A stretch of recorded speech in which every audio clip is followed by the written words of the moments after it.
海龟交易法是一套著名的系统化交易方法，最初由商品交易员 Richard Dennis 和 William Eckhart 在1983年创立，用以证明交易技巧可以通过一个简单的规则系统被教授给普通人，而不仅仅是依赖天生的交易才能。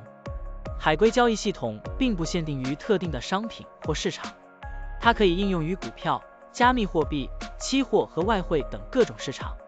现在，我们就设定一些参数，让 Stocktiny AI 帮我们生成程序，对沃尔玛 WMT 进行回测计算。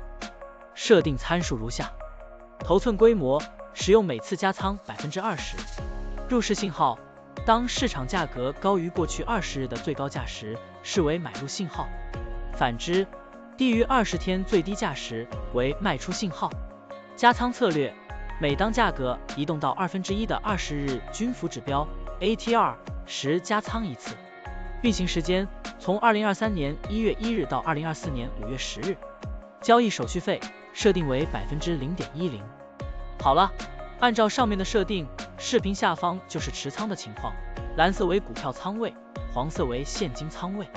累计交易39次，期末持仓价值93308.41元，盈利负 6.69%。相比持仓不动，多盈利负 33.04%。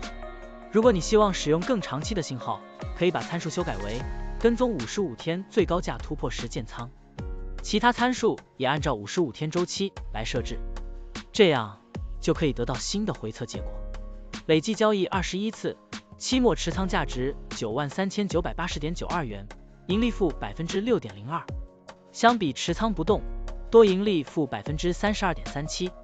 股票的波动特性不一样，盈利效果就不同。参数设定不同，盈利效果也会不同。怎样找到最优的组合呢？请评论区留言，让 Stocktiny AI 来帮助你。股票调优 AI， 利用 AI 技术赋能您的股票选择与操作。本站内容不构成对任何人的投资建议，您应当基于自己的独立判断做出决策。扫描二维码获取文字稿，欢迎点赞、评论、转发。